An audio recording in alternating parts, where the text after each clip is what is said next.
What's up, y'all? It's your girl Tamika and Jay, and I'm back with another video. What's up, guys? How you doing, guys? Listen, I'm coming at y'all with something I'm very passionate about. This is like one of my quote-unquote serious videos, along with a story time, to go along with it, regarding myself and the situation that I'm going to talk about. But before I get into this video, guys, please like, comment, subscribe, share my video. Please like, comment, subscribe, and share my video. Please, if you like it. If you don't, still subscribe. All right, y'all. But anyway, I'm going to get right into it. So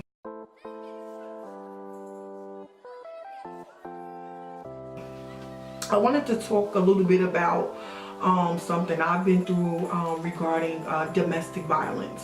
I know this may not be a domestic violence awareness month, I don't think, but it's just something I'm very passionate about, regarding women, in general, women, on this topic.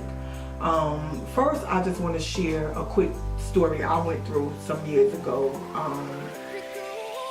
myself, true story, about when I was about 16. I was dating this Jamaican guy. I don't want to call no names, but it was in Jersey. I was dating this Jamaican guy, because your girl always had a thing for, the foreigners, the Jamaicans, the Haitians, and all of that good stuff.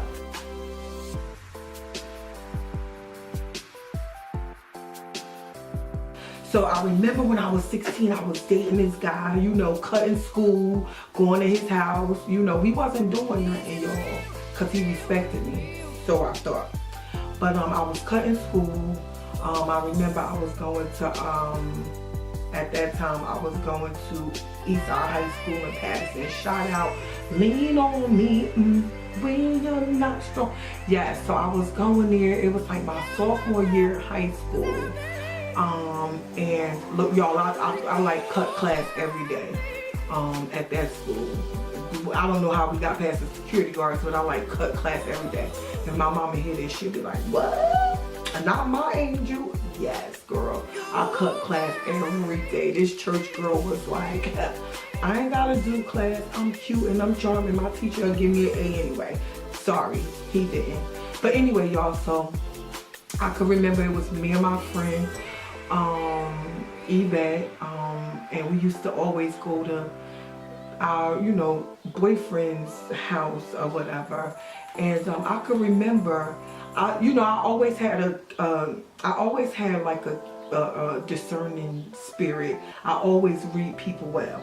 So I could remember him and I was, getting closer. We never had sex. Came close to it, but we never had sex. But we were getting closer, and I started seeing signs like he was like, he'll be like, oh, I'll be like, well, I gotta go home now. He'd be like, no, you don't. You could stay a little while longer. And I'm like, no. He'd be like, no, you don't. And I'm like, yes, I do. I gotta go home. I got a curfew. I'm only 16. So, make a long story short, I started seeing all these signs, and he was like a little bit crazy, even though he was like cute, fine, little Jamaican. He was like 3-4 years older than me, so I thought I was doing something. I think he was like 19, I was 16. But anyway, make a long story short about that, I ended up breaking up with him. And guess what, y'all? I didn't know at the time, foreigners, or I didn't know, period, because sometimes they say, well, certain people are crazy or whatever. So I never used to hear that. I just knew I was a good judge of character. After a couple of months of being with this guy, I'm like, no, he's a little bit possessive. I didn't know the word yet, but I say he a little crazy. Because he was trying to tell me to do things like, trying to control me. Like, if I'm saying I gotta go there, you like, no, you don't, you want to stay here. You're controlling, I'm getting away from you.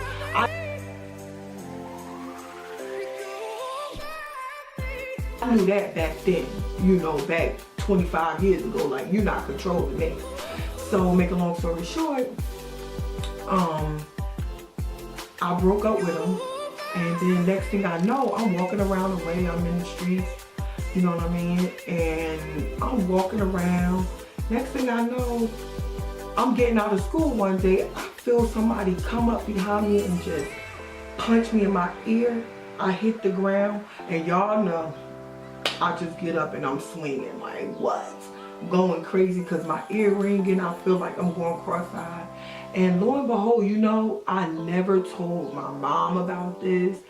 I was like, I'm gonna fight him back. And let me tell you, because people like me in the streets, everywhere I went, people like me. He ended up getting beat up by one of the guys that I knew, in Patterson, New Jersey. So yeah, y'all, that was one instance of domestic violence, and I didn't even know. For so many years, I kept that to myself, and then, as years went on, I started telling people about it, because I felt like that was a testimony. Like, I could have lost my hearing. He hit me real hard in my ear, y'all.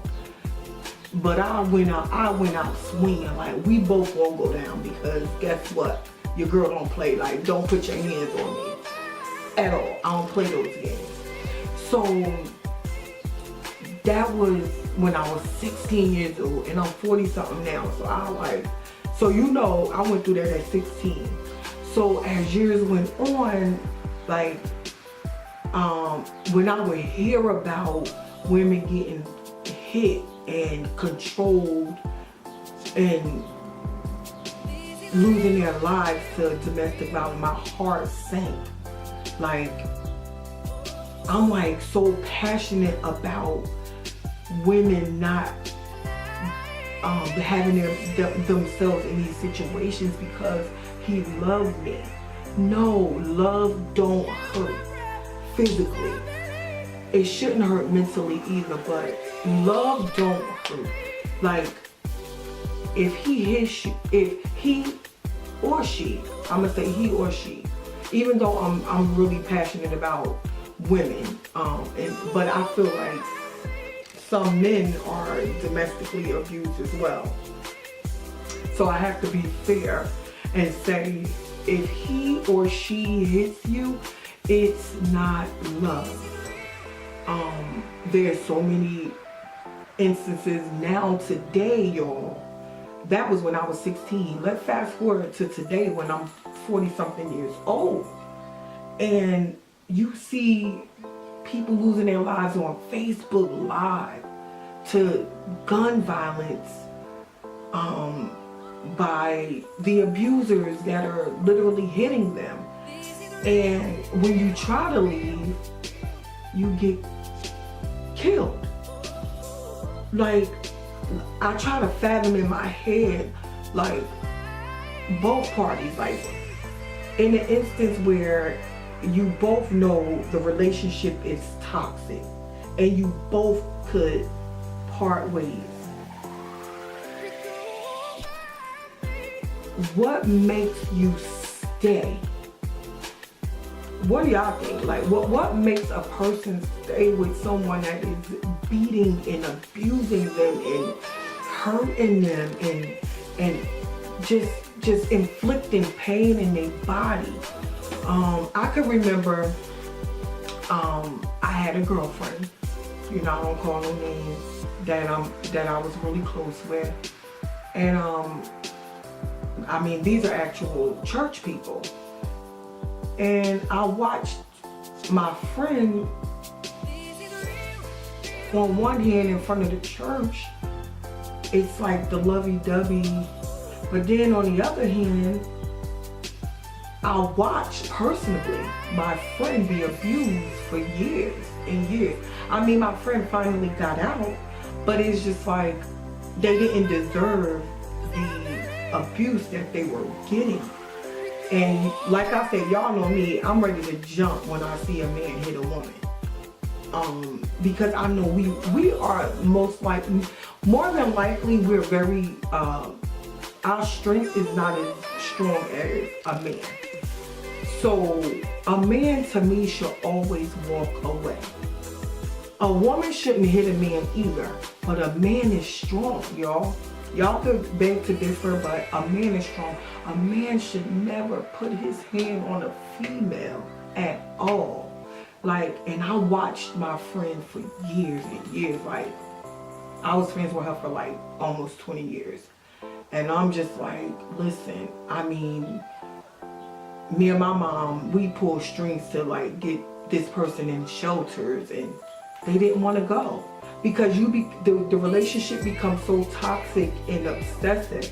So although the abuser and the abusee are not getting along and fighting and causing havoc in their lives with the violence that goes on, they still manage to want to stay together, still manage to want to continually have sexual intercourse at the end of the night, but all day you guys are fighting, and or he's beating her and she's being accepting of it, and he's apologizing later, and it's just a vicious cycle that it definitely needs to continually be made aware of. And I just believe if you're in a relationship and you and that man is fighting, if he's putting his hand on you, you have black eyes, if he's, you know, throwing you to the ground and then getting on bending knees saying, baby, I didn't mean to do, listen, get out. The relationship is not meant to be. Nobody loves you if they are blacking your eye. Nobody loves you if they're putting guns to your head. Nobody loves you if they are pulling your hair. The very person you had children with should love and adore you, not knock you out because you want to go out with your girlfriend, or because you may have said something he didn't like, and it may have been something that can help him, but he didn't like the way you said it. Or vice versa. A woman shouldn't hit a man either. You know, to be honest, I remember I was in a relationship, and you know, this was about 12 years ago, and the guy, he was really nice to me. He was nice to me, he was nice to my children. No, this was about, 16 years ago. He was nice to me and he was nice to my children, but we was definitely obsessed with each other, and our relationship began to be toxic. You know, we began to put our hands on each other, and I remember I got so upset at the fact that it could have been the fact that maybe he was leaving because he was mad at me. But I got so upset with him until I took all of his clothes and I threw him down the stairs, and then I bleached his clothes. That made him so mad until literally, y'all, like, all I know is his hands was around my neck. And all I know is we was fighting until the police came. So we both made the decision, like, we don't need to be together. It's toxic. If you got a hit on him, he got a hit on you. You guys are not meshing at all well. Get out. You're not sticking together like glue. You're oil and milk if you're fighting every single day. Arguments every day begin to equal almost to a domestic violence situation as well. Because eventually, if you're yelling in each other's face, you're not giving each other room to breathe, eventually somebody's gonna swing. That's my belief. I don't think if you're in a relationship, you need to be screaming at each other every day, because that can also begin to become violent. I'm sorry. So y'all, listen, at the end of the day, women, listen, raise your standards. You don't have to stay with anyone that's black in your eye. You don't have to stay with anyone that's mentally, physically abusing you. You're strong. Listen, I'm not a domestic violence social worker. I'm not a domestic violence advocate, but I am definitely a woman of God. I'm a woman of integrity. I'm a woman that fights for women's rights, personally, spiritually. Like, I just believe everyone deserves to be happy. So if happiness to you is fighting with your mate, if happiness to you is being in an unhappy place, clearly you need to seek help. And there is help out there for domestic violence. So listen, you guys, my time is up. If you enjoyed the video, comment. But once again, like, subscribe, share. And yeah, y'all, thanks for watching. I'll see you soon. Peace.